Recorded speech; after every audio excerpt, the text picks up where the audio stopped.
I don't have a Valentine right now. Uh-oh. My mama called and told me she's going to be my Valentine. Now, that's politics. Yeah, it is politics. Right? Because I don't want nobody calling me till after to the 17th. Oh, And to then, the 17th? Yeah. After All Valentine's. those days? Yeah, after Valentine's. So let's get into some of this good hot stuff, man. It's just so much going on again. It's so much to cover. Right. And what we also want to start doing as well is highlighting a significant African American person in politics. Love it. Being it is Black History Month. What I don't like, and I'm gonna speak this, and this does not necessarily reflect the views of the show, is that I think that too often we try to celebrate the longest history in the world with the shortest month of the year. Oh my goodness. We love Martin Luther King Jr. We love Malcolm X.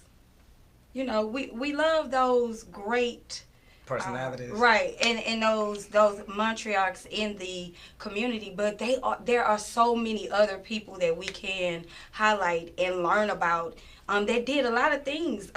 We have people that build the United States with their hands. The people like who created the light, the traffic light. We use the traffic light every day. Benjamin Banneker. Every day we use the traffic light every day. So it's those the ones that we never hear about, the silent heroes. Yeah. So my main thing is this. I see a lot of people treating Black History Month like it's popular or a trend to now love yourself, and that's the problem I'm talking about. I'm speaking of the fact that we have the longest history in the world, and our history is American history. Like, we know it's not Black history. We made America great, right? For real. And so my whole point is that we should celebrate ourselves every day. You shouldn't just want to support a Black-owned business during Black History Month. Well, let me tell you. When you got permission to love yourself. Okay, every day. Other people support themselves year round. So I just want to make it clear that we should be more about loving ourselves, celebrating ourselves 365 days of the year, and not just being allowed to do it again when it's the shortest month of the year that they've given you to celebrate the longest history in the world. I like that. Anyway, moving on. Allowed to. I digress, but let's get into some of this politics. So we just want to talk about what's going on the international, on the national level. Bernie Sanders is creating a little noise. He's got some folks kind of nervous because he's got a lot of momentum. But I'm looking at Biden right now, and he's making a lot of rookie mistakes. And I don't know how much it's going to cost him in the long run.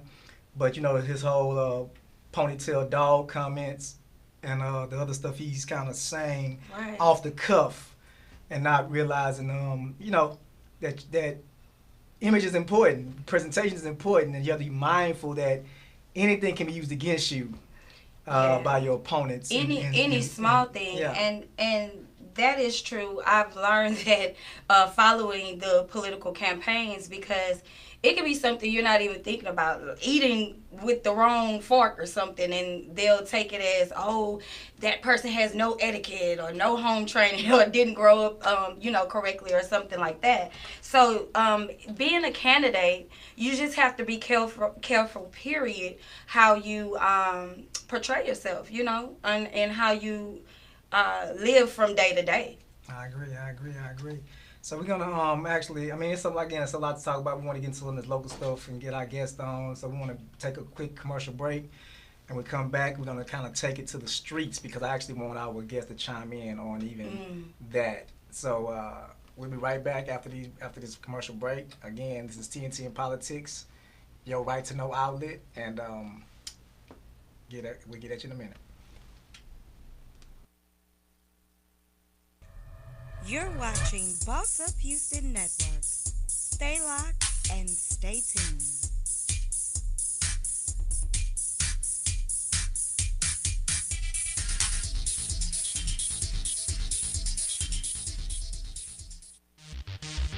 It's Boss Up Houston Network. Tune in to Boss Up Houston. The Naked Truth. Vibrations from the soil. The Simon's Christian TV show.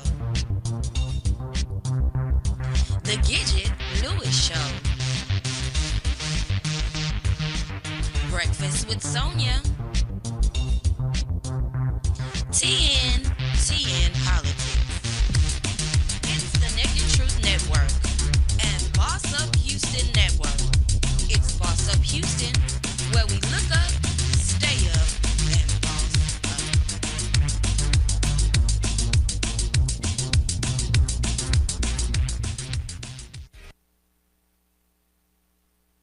Right, we're back, and this is TNTN Politics. I think I got a little swig of coffee, and I'm up now. Okay? I keep mine, so. And we are on today talking about politics on the national level. Actually, we started out with Biden, right? Yeah, and the kind of political hiccups. But again, it's not too late to rebound, but you definitely have to be, again, mindful. And some people are just not good in certain, in certain, on certain platforms. Right. But again, it can cost you an election, and so you just have to be mindful of how to play the game, until the end, and dot our I's and cross all your T's, because your opponents are looking for any little thing. And like you said, it's a way to recover. Just because something is put out there, it doesn't necessarily mean that it's true. So there is a way and a strategy to recover, and that's the key. You have to learn how to recover when things happen, right? Yeah, damage control. Damage control. Right. Politics is a dirty game, man. Yeah, no doubt about it. So, speaking of dirty games, let's kind of bring it to some local stuff. And or did you have something else you wanted to talk about? Well, since we're talking about Black History Month and women in Black history, because I always like to highlight the women, the strong Black women. But we are highlighting a young lady. She is a nurse. Now, this actually happened back in 2016, but I was just made aware of it. Okay. And so the reason why I brought it up is because it is important for us to know our history, to know what's going on in the world in general. I think a lot of times we do localize our lives, and we're just worried about what's going on right here in our little city or state, and not worried about anything else because we feel like we don't have control. And that goes back to the voting. But we do have control over what goes on and happens throughout the whole entire world and the world around us. But this young lady, she is a 32-year-old nurse, and she became the youngest Black woman in Congress. Okay. And look her up. Her name is Lauren Underwood. And she became the first or the youngest Black woman in Congress. At like 32, I think. At 32, yes. I read up on it. Yes, and she was part of one of the most diverse groups of that time. They had more women, more different nationalities, all that came into the Congress at that time. So a shout out to Democrat Lauren Underwood. She is now a congresswoman. For making Black history. Yes, making Black history. And speaking of voting, we're going to go ahead and take it to the street here, because I want to actually talk about, I also want the guests to chime in on what people are saying, locally, boots on the ground, because it's interesting when we talk about voting, how people think about the idea of voting in the first place. Mm-hmm. And so we want to just go ahead and get that up and running, and we'll come back in and have a discussion. All right.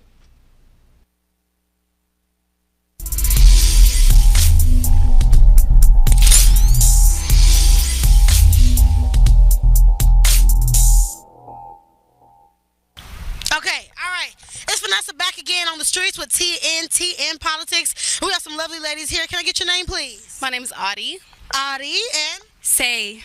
I love that. Beautiful names. Beautiful names. All right, I'm going to keep it real cute, real simple for you. So if you were in politics and you were running for office, what would you do different? Or something, then yeah. Or let's say if I was in the stocks or something, I would definitely look into politics, because that's, my money. Mm-hmm. But they already elected Trump, so they're not in their right mind. Okay, so why would I want to be president? I think that if if I were president, Really, honestly. I think I would, like, you know, I would look back at history. Like, I feel like sometimes we got to move backwards to move forwards. And I feel like there's a lot of things, like, we got to understand America is not great. We need to understand that. I feel like Americans get into everybody's business, things that has nothing to do with us. We always get ourselves involved. And I feel like I would try to, like, you know, they lied to us in history class. Little kids, my son, if you ever see this interview, they lying to you. I feel like they need to be honest with the people. Brainwashing them kids. Yeah, but they can't do that, though, because they just can't do that. Okay, so let me ask you this. Are you guys a voter? Do y'all vote? I don't. I don't. Oh, so why is that? Do you think your vote counts? I feel like no matter who we choose, I mean, feel like the government's behind USA's a lot always of been things. fucked up. I feel like They're it's about not, the presidents really don't run shit, and the people don't really run shit. And I don't know who really runs shit, but I mean, I don't think The it's government. what we think it is. Like, I have a weird...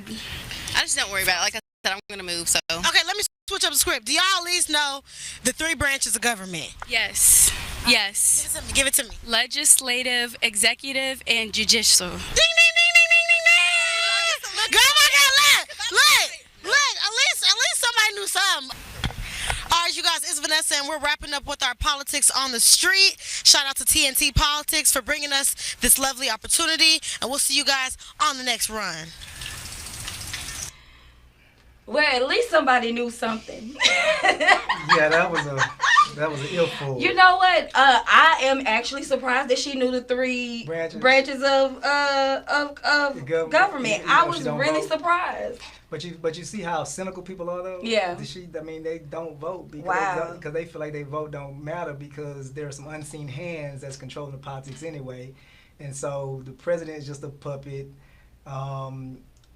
Whoever these this mysterious these mysterious unknown forces The are, man. right? They are controlling the things anyway. So what's the sense in voting because it just doesn't matter. Right. And And so- I just want to know where the young lady is moving to.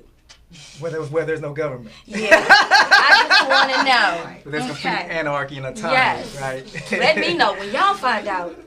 Let me know. But I mean, it's interesting because these are millennials, right? So these are the people that our laws and the world, we're leaving this The to future, them, this you is know. the future. And so I'm wondering, where is government going? Where will politics be in the next century? And so let's get our guest in here and get some of these questions answered.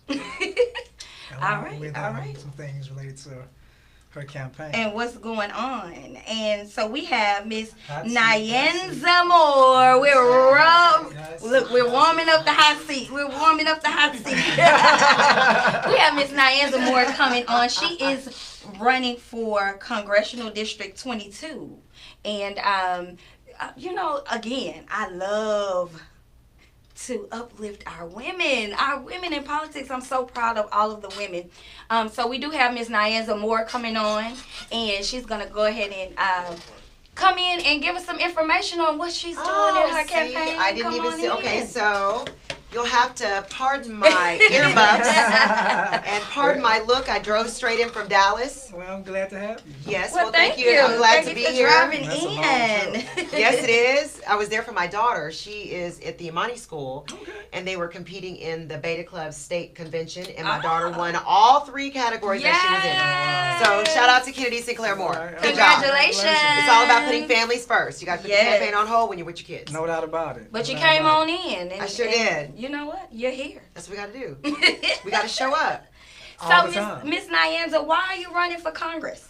Well, you know, I mean, gosh, I get this question every time, and I'm glad because, you know, I had a lot of tragedy in my life, and healthcare is a main issue for my family. A lot of people have heard this, and many have not, but I lost my sister in 2016, my father-in-law in 2017, my dad died in 2018, and my mother-in-law died 6 weeks ago, and I lost one of my best friends about 3 weeks ago. No. And so healthcare was a major issue for all of them. Wow. And from cancers, different types of cancers, to not receiving your benefits that you deserve and you've earned. For my dad, who was a veteran. And unfortunately for my family, it was a tragic time because my sister, before she passed, she actually She was healthy, and she was dehydrated, but went in to go get some fluids at Arlington Memorial in Arlington, Texas. And unfortunately, the nurse gave her a double shot of potassium, and it stopped her heart. So she died, and she was put on life support. Wow. And after 8 days in a coma, she woke up. But unfortunately, she was never the same. She had severe brain damage, and that was my big sister. I looked up to her. You know, I wanted to be her when I grew up. And she lost her ability to swallow, so she had to live 16 years on a feeding tube. Oh, she my had no goodness. short-term memory. She couldn't walk or speak. And so my mom and dad, we're not rich people. Right. And so we don't come from means, you know, we come from government cheese. And the Not reality, reality. you know, Not and the so that government that's a cheese. harsh reality. But, you know, my sister, my mom and dad paid for her health care out of pocket for 10 years. But then when President Obama, thank you God for that man, when he won in 2008 and he enacted the Affordable Care Act in 2010, it saved my family. It stopped my mom and dad from having to file bankruptcy because they now had health care for my sister that could cover what Medicaid did not. And so, you know, that was wonderful, but for 6 more years my sister was able to live, but then she did pass away. But that during that time that she was living, we didn't realize that my dad was fighting stage 4 gallbladder cancer. Oh, we were so focused on Tanya, we didn't think about my dad. Right. And my dad, his diagnosis was very grim, and then he ended up, you know, filing. He was a veteran. He served in the Air Force in Vietnam when black men didn't have the right to vote. He volunteered, he enlisted, while other people were dodging the draft. And he came back home, graduated on the GI Bill from North Carolina A&T. Let's go, HBCU. Whoop, whoop. And unfortunately, my dad worked for the federal government for 36 years, and he worked extra years to cover my sister's health care. And it didn't work out for him because when the VA was giving him his benefits, they only gave him 40% of his benefits that he was entitled to, saying that he wasn't sick enough. Goodness. And at 77 years old, my dad was fighting diabetes, stage 4 gallbladder cancer, had already survived prostate cancer. And I'm a lawyer by trade. My little baby sister's a lawyer. Her husband's a lawyer. And even though I filed 3 appeals for my dad, it didn't work. The VA denied us all 3 times. And tragically, you know, my dad said to me, you know, if I don't survive this, you know, do something to help the veterans. And I thought, Daddy, you're going to survive. But he knew the reality was on the wall and that he wasn't going to survive, and he didn't. And when my dad died, and then Pete Olson voted yet again to take away the Affordable Care Act, to repeal. We heard them doing that for 8 years. Repeal, replace. And he voted 50 times to take away the ACA. Wow. And every time he voted each of those 50 times, that was a vote against my family. And so I figured everybody doesn't have 2 lawyer daughters in one family. That's right. You know, and if I'm a lawyer and my sister's a lawyer, and no matter how many times we appeal it, we still lose, then what does that say for all the other families? What chance do they have? They don't have a doesn't chance. have the lawyers in the family. So I decided to give up. I'm on Fox 26 News, and I decided to give that up and step out of my law practice and shut it down. So basically, I cut off 2 sources of income. Goodness. And said, you know, it's more important that I do something with my last years on earth to help the people at large instead of just my family. It's too late for my family, but it's not too late for me to try to help other families. So that's why I decided to run for Congress, to make sure Pete Olson didn't have a chance to win again. Then he decided not to run. He's not even running. Okay. And then Pierce Bush decided to step into the race. And unfortunately for him, he's endorsed by Pete Olson. And he said he wants to keep Pete Olson's dream alive. No. And he wants to go ahead and vote alongside Trump. So that's yet another vote against people like my family. So we can't have that. Can't have it. So in this race, it's important to stay focused on what matters. Health care matters. Yes, it does. And veterans benefits matters. Yes. Those 2 things. Republicans don't own patriotism. Every man in my family served this country. Black men, without the right to vote, they served. They served with honor. Still. Latino men, Jewish men, Asian men, they all served. And we need to make sure that we take care of our veterans and keep them healthy. But also our non-veterans, our private citizens need to be healthy too. I agree. So that's why I'm running. Listen, I can't even say that. I ain't never been speechless. Okay. Well, happy Valentine's Day. I gave you a nice treat. I know, right? But that is an awesome reason to run. Yeah, you know, here's the thing. A lot of candidates, you know, they're running for ego or status and station in life to elevate themselves. Right. And, you know, when you give up a full-time job, I have my own law practice. I gave that up. I have 1 case left. And it's a Hurricane Harvey case where I represent a church. And, you know, I'm going to always represent the church. Right. And you give up a good paying check on Fox 26 News and say, you know what, I'm just going to go ahead and put it all on the line. I'm going to take myself out of my regular life and go run for office because it's for the greater good. Because the Democrat that ran the last time didn't win. It didn't matter that he raised $1.5 million. He didn't win. It didn't matter that he spoke 6 languages. He didn't translate the message well to voters. There was something that was missing. And I think that the story, your reason why for running, your why is what has to translate to voters. They need to know, are you just like me? Right, Can I relate to you? right. Is your family issue the same as my family issue? And let me tell you something. As a black woman raised in the South, that graduated from Texas A&M University undergrad and Thurgood Marshall School of Law, and you know, both my parents went to HBCUs, they met and married at Prairie View. All I know is that I have a wonderful husband. I have 2 kids. I'm 47 with a 2-year-old and an 11-year-old. 2-year-old at 47, so I've got kids honey, that and need, looking good. Okay, thank you. Thank you for that. You know, I got the snapback working. Yes. But literally, when I think about my son Lincoln and my daughter Kennedy, see, those are names that you know, I'm very patriotic. Lincoln and Kennedy. So, and they're spelled like the presidents. Yes. So when I think about my son and my daughter, I always think, what will America look like in 50 years? See, my mom was one of those women fighting for women to receive equal pay for equal work 50 years ago. 50 years ago. I'm putting forth that same argument. Goodness. At 47 years old, they never won that battle. Women never won. So what is it going to look like for Kennedy? Her mommy has to do something to win this fight. So now I'm fighting for equal pay for women to receive. I mean, it's just fair. Don't you think that's fair? Oh, there's no doubt about it. That's right. Don't you like your check? I love it. Don't you think she deserves the same amount if she works the same amount of hours doing the She same works job? the same amount of hours, does the Same same job, work. doing the same thing. And sometimes the sad part about it is that the work is actually a better quality of work. That's And statistically and right. still getting paid less. You know what I'm saying? And think So- about it. She has to work when she's pregnant too. Coming in here, feeling all kind of way, going to full-time mom, full-time wife, full-time everything, is still getting paid less. It doesn't make sense. Right. I agree. Right. So let's shift gears real quick. All right. I want to know what when you talk about qualifications, right? Yes. And so 2 things. What makes you the best person for this job? One, and then to add to that, I want to know what issues would you be addressing immediately that you feel well, we know definitely one is healthcare. Of Healthcare. course. Healthcare. and women, And women's right to fair pay. Right. So which issues do you feel like you would immediately get to work on for your constituents? Okay, so first before I talk about the issues, I'll tell you I'm going to give you my pedigree. Yeah, that's what I want. So I am. Wait a minute. Yes. Come on, pedigree. Come on, pedigree. So I'm using those college-bound vocabulary words. So Yes. I am a graduate of Texas A&M University in College Station, the main campus. Okay. I received a 4-year academic scholarship there, the President's Achievement Award. And once I graduated, I went on to Thurgood Marshall School of Law, where I graduated magna cum laude. I was the managing editor of the Law Review. I was president of the Phi Delta Phi Honor Society, and I was on the dean's list every single semester. Yes. I was heavily recruited by all the major law firms in the world, and I decided to accept an offer from one of the several offers that I got to work at a large law firm, one of the biggest in the world at the time, Jenkins & Gilpers in Dallas, Texas. Besides that, I was a political science major at Texas A&M University. Politics is my life. I've been a community activist for over 25 years. I am 25 years Alpha Kappa Alpha, active membership Alpha Kappa Alpha. I chartered a graduate chapter in Plano, Texas, Chi Zeta Omega. I'm currently a member of Xi Alpha Omega. I have been a Links Incorporated for 10 years.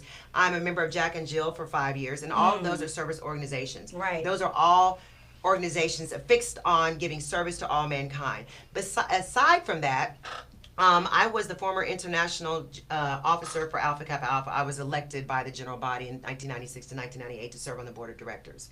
Aside of those things, in my professional career, I am a member of State Bar of Texas. I have 3 federal licenses. I have been practicing property insurance litigation, where I am the Fox 26 News legal expert for hurricane claims and flooding claims. So I was the legal expert they called on during Hurricane Harvey to give free legal advice to those residents that were watching our show.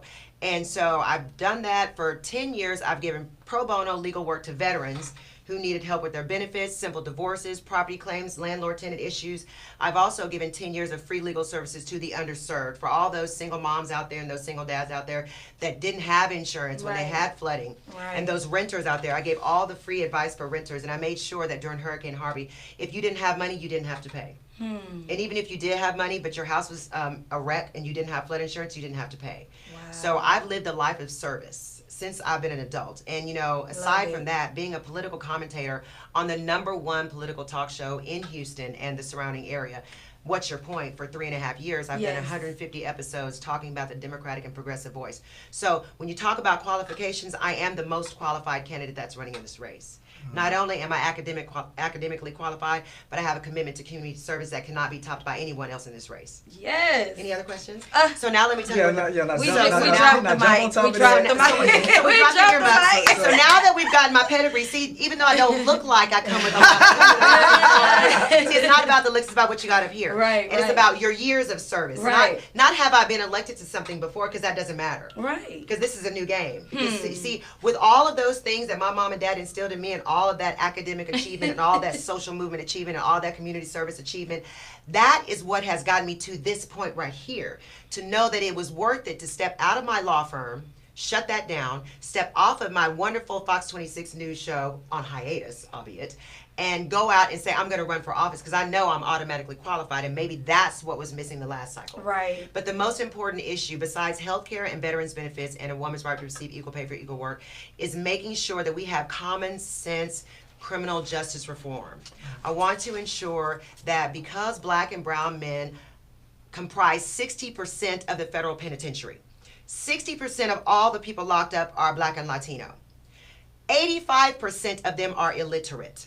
75% of the juveniles in the juvenile justice system are illiterate. So, one of the main tasks that we are tasked with, and anybody that's going to go into the 117th Congress, which is the one I will be going into, Okay, is making sure that the criminal justice system is fair. And I'm not just talking about bail reform, and I'm not just talking about mandatory minimum sentencing reform. I'm talking about reforming the people. The people being, who are the police that are policing your neighborhoods? Making sure that we have communities that have police from the neighborhood. You can't have somebody come outside of your neighborhood and start policing you. Right. You know what I'm saying? Because sometimes they don't understand. And you have to make sure that police are held accountable. We have to make sure that if you have a camera on your vest, that you don't turn it off. So one of my big things that I thought was an issue was anytime that we don't have the video footage from any of those wrongful shootings that we've seen go against black and brown people, then if your camera's not working or if you turn it off, that should be charged as a crime. So educationally, so you believe that not only should certain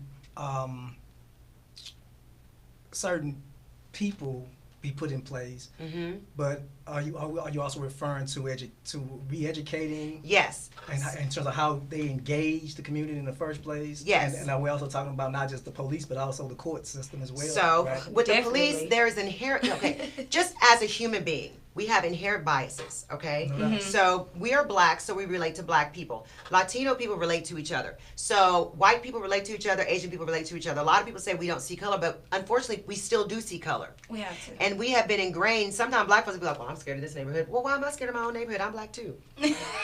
I mean, you know, we've been raised to be afraid of our own kind. So, and with that being said, then we should not fault the police that are not black for being afraid of going feeling the same way that we do about our own neighborhoods. Right. You know, so we have to make sure that the police receive the proper training and that they have diversity training so that they get resolution to the inherent biases they have to get past.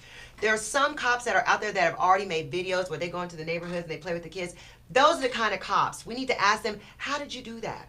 Right. You know what? We just had a candidate for sheriff for Fort Bend County. Janine. You know what? She's lieutenant. Come on here. Now listen.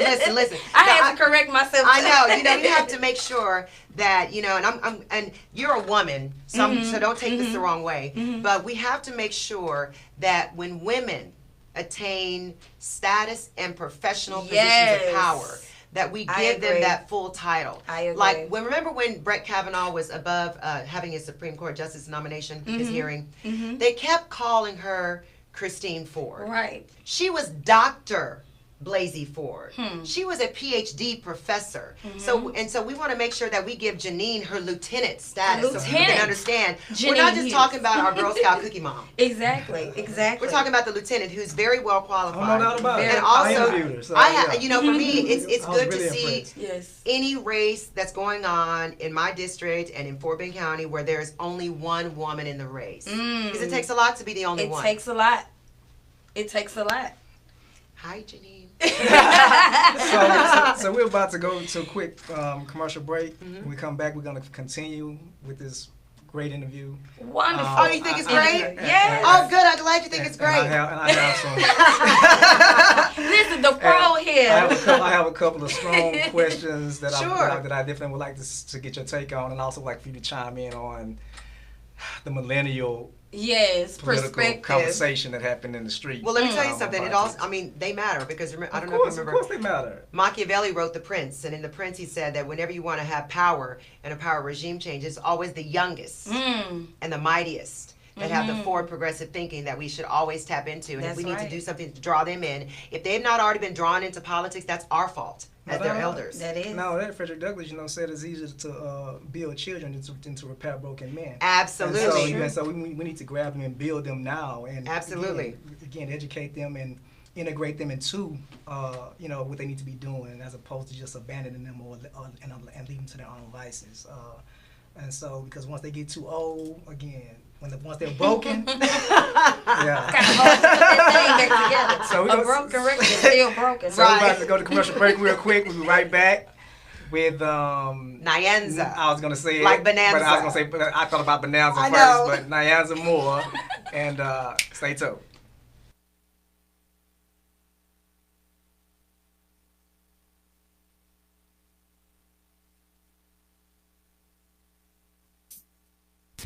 Shall we begin?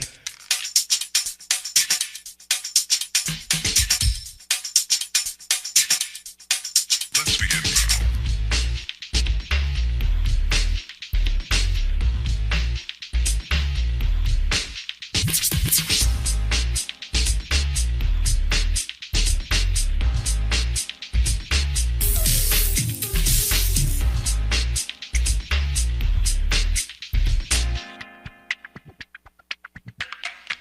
Let's begin now.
And we are back. This is TNTN Politics. I'm your host, Shamir Bacon. And I'm your host, Edward Davis. And we have Miss Nyanza Moore in the building. Listen, she gave us a full pedigree, honey. And to let us know why she's qualified, why she's running for Congress, and as a woman, a strong black woman running for that office. So Ed has some more questions. Come on, Ed, give it to me. Yes. So let's talk about some of the tougher issues that you have run into in your run. Mm-hmm. We do know that your opponents are trying to put a spin on your position and kind of put this dark cloud over you as. Go ahead and say it. Don't feel bad. So there are some elements that say that I like to say they try to paint you as or discredit as racist. Yeah. In terms of like I think that is so interesting. Like some of the language you've used. Yeah. In your campaign, and so I don't want to reinforce that idea, which is why I'm careful about my language, right? Mm-hmm. Yeah. But I do want you to kind of talk about that. And then I also want you to talk about this whole situation with, which I thought was really interesting, with the the situation with one of your opponents. Oh, we can't talk about that. I know you can't talk about it because it's still pending, and I think on the 25th it goes. No, it's not. But let's not talk about that at all. But what we will talk about is the racist comment. I don't know why people would try to spin me as a racist. I mean, first of all, I'm black. Let's not forget that. And if people are concerned about race, the better question is, why do you think that if I'm a racist, would I be on Fox 26 News? Well, yeah. Everything that I have ever spoken about, I've already said for the last 3.5 years on live television. And my station loves me. I'm going to be back there on Sunday. And I think that anytime you speak truth to power as a black person, let's take Malcolm X, for example. Malcolm X, they said, Who Killed Malcolm X is the series that they have out on Netflix. And I watched it a few times. I watched a few of the episodes. And I noticed that anytime you speak truth to another race for being racist, let's say, for example, if black people and Latino people and white people are shut out of something by another race, saying that you can't do this if you're not of our race, then what does that say? If I say something about that, does that make me the racist for calling it out? Or does that just make me outspoken, making sure I stand up for the underserved? Because, see, I am an underserved. And, you know, having to see my parents be forced to go to Prairie View. Right. Because they could not go to Texas A&M University. Right. Because they were black. And my older sister went to Prairie View because my mom and dad went there. When you talk about race in America, when you talk about it, I'm not racist against anybody. I'm not even pro-black. I'm just pro-right. Right. Whatever is right, you have to be right. Right. And you know, I welcome anyone. I'm a Christian. I love everybody. I love you whether you're black, white, brown. I love you whether I know what you are or not, because it's the human condition. And I know that the other camps would like to paint me as a racist because that's what they have to do to win. You know, instead of them going out there and getting out the votes and talking about their own pedigree and what qualifies them. Right. You know, when you spend the last 4 days before the first day of early voting trying to paint another person as something that would scare people off, it's not working. It's not working at all. You know, it's so not working that, you know, one of the things that I felt like was very dismissive was the fact that no one is discussing the human rights issues that's going on in Kashmir against the Muslim people. Now, I have Muslim people in my family, and although I'm a Christian, I believe that Muslim people are under attack. And I believe that the same way I have my Jewish friends, I believe that Jewish people have been under attack. But right now, you had 50,000 people of the Muslim faith protesting when the leader of another country, Kashmir, came over to the United States and to Houston. And 50,000 Muslim brothers and sisters were out there protesting to say this is wrong. Why isn't the United States speaking against the human rights violations that are going on right in Kashmir? We have one of our candidates in this race right now that is glorifying the very person, the very dictator that has been able to ostracize the Muslims in Kashmir. So how is it that we're allowing this conversation about Kashmir just to be pushed up under the wayside?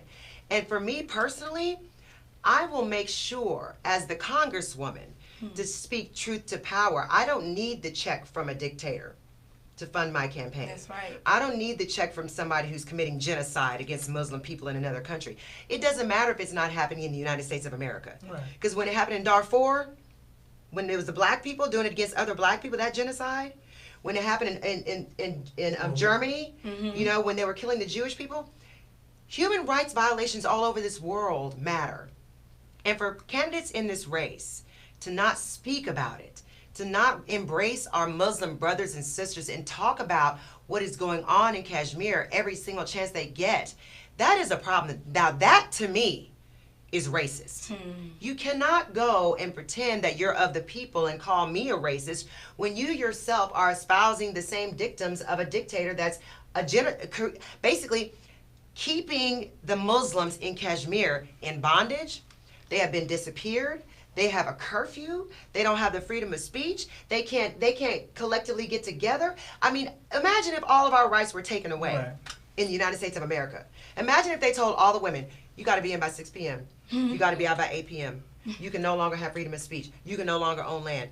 Hopefully the men would stand up and rise up and fight for our rights. Right, hopefully. Hopefully in other countries, they saw that happening. If they try to put us black people back in shackles or deport all Latinos to Mexico, which is crazy, they already stopped Muslims from coming into the United States. And I don't know why nobody's still mad about that. They just said no more people from Nigeria can come in after a certain date. Wow. I don't know why nobody's mad about that. So I'm not the racist here. Most time. That's not the hat that I'm going to be wearing right now, because I'll be making sure that on Sunday, I will be speaking about Kashmir live on the air on Fox 26 News, where over 1.5 million people can tune in and watch me, because somebody has to use their platform to talk about the human rights violations being committed against Muslim people, because Muslim people in the United States are under attack. I agree. And I'm not the one attacking. Well, the whole point is that more than one said that injustice in there was a threat to justice everywhere. Exactly. And so, but most times the problem is we don't care about it until it hits home. Exactly. But we have to realize that the same thing going on with them, you could possibly be next. Yeah. If it was us first. Remember? Yeah. Of course. We came over here on slave ships. Let's not forget. Yeah. You know, you have other people come to this country because they want to be here. We were brought here on boats, and half of us didn't even make it. You know, I visited the African American Museum of History in Washington, D.C., and I saw, you know, parts of the slave ships that they had preserved. I saw the millions of slaves that came in on the coast, on the southern tips of the United States and along the eastern seaboard. And all I could think about was, what would it be like to be back in shackles like that? And every time that when we let human rights violations go on like they're going on in Kashmir right now, happen over there just because we're on the other side of the pond and we can't see it, that's a problem. Because the fact that that dictator comes over to our country and visits, and everybody smiles and takes pictures like it's no big deal. What does that say to our Muslim brothers and sisters? How should that make them feel? Right. You know, what if David Duke decided to go have lunch with the president? How would that make black people feel, knowing that he was a Grand Wizard of the Ku Klux Klan? That wouldn't make me feel very comfortable. Right. So we have to put ourselves in the shoes of our Jewish friends who are constantly under attack. You know, and then the shoes of our Muslim friends who are constantly under attack. And our Latino brothers and sisters who are constantly attacked. They're under attack from the Oval Office. You know what I'm saying? Black people, to me, are not under attack. We're not under a constant threat of attack. So I don't know where anybody would say that that I could even be an nth of racist. But my whole job is to make sure I speak to power no matter who it is, where it is, and making sure the underserved get served. Let's ask the other candidates, what have they done to serve people that don't look like them? All right. That's the question. That is the question. Maybe they can tweet about it. I love it. So I will say this. Again, I know you don't want to talk about, again, the other situation with the opponent. But I do want to say this just to my listeners. I think that, and it goes back to even what you said earlier about when you brought up Brett. Our Supreme Court justice.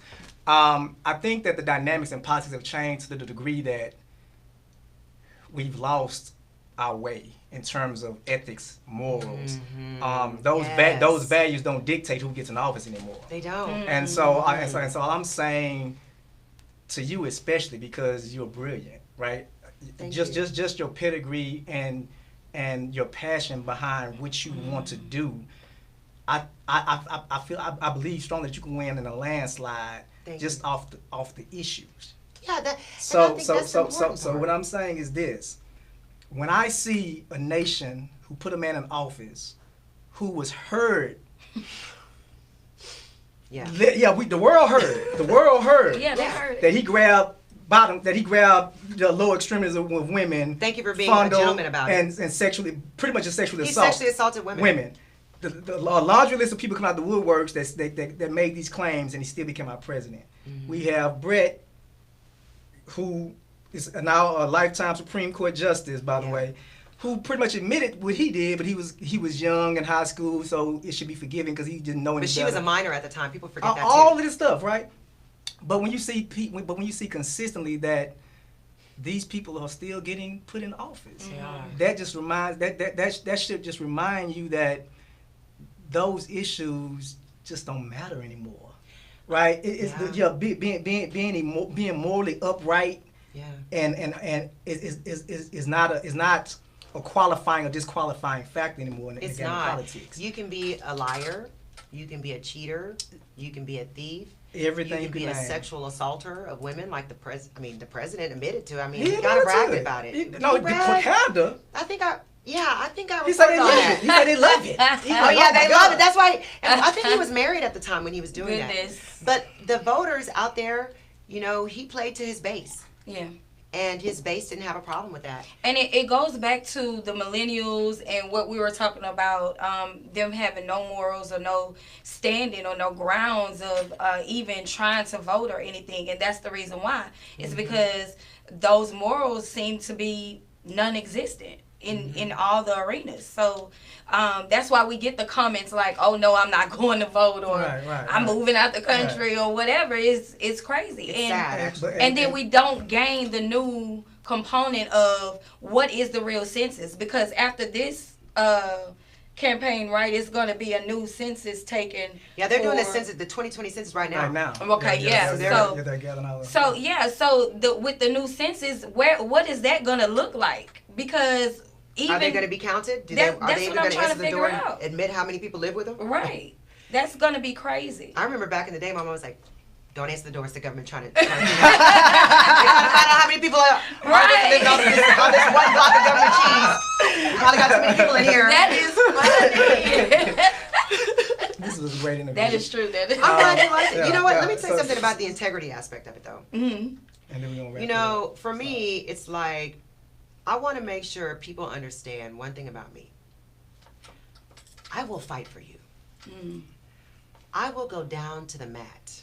People who watch me on the news for 150 episodes, 150 Sundays back to back for 3.5 years, no. It doesn't matter. Thank you. It doesn't matter what the topic is. I feel like every American citizen has a voice. And I've never been the person in the room that had to shut my mouth, because my daddy said, you have a right to your opinion. You have a right to fight. If you believe that you are on the side of right, you stand up. It doesn't matter if you're the only one standing on your team, because God has your back. As long as you're fighting the good fight and people know that you will be their champion, that's all you need. That's all I've been doing. I've been championing rights for people for 25 years, and I don't intend on stopping. Well, tell people how they can get in touch with you to help you continue to champion. So if you want to continue championing for me and be the voice of the voiceless. Yeah, the voice of the voiceless. You know what? Yes. If you want to reach the voice of the voiceless and the candidate that puts families first, then please donate to my campaign. You can go to Nyanza for Congress. That is Nyanza for Congress. And Nyanza is a province in Kenya. It's Kenyan. And it's the same province that President Obama's father is from, his entire family. So it should be easy to remember. NyanzaForCongress.com on Twitter. At Nyanza for Congress, at Nyanza for Congress on Instagram, and go to Nyanza for Congress. If you can donate $1, just make a $1 donation. You can do it through ActBlue. Just $1. We have raised so much money in $1, $2, and $3 increments. I've got a couple of people that donate to my campaign $2 every month. And that is the most wonderful gift that you can get. It's easy too. It's easy to do. It is easy. And when you have people on a fixed income that are retired, that are worried about how to pay for their prescription drug costs, they still will donate $1. That's the best dollar I ever received. So please donate to my campaign, and keep on watching this fantastic show. Thank you guys for having me on here. It's amazing. I love coming to good shows. Awesome. And we love having good people. Thank you. We do. So again, this is TNTN Politics, your political hip hop outlet and your right to know outlet. I'm your host, Edward Davis. And I'm your host, Shamir Bacon. And we'll see you on the next episode. Vote Nyanza. Vote Nyanza for Congress. Nyanza for Congress.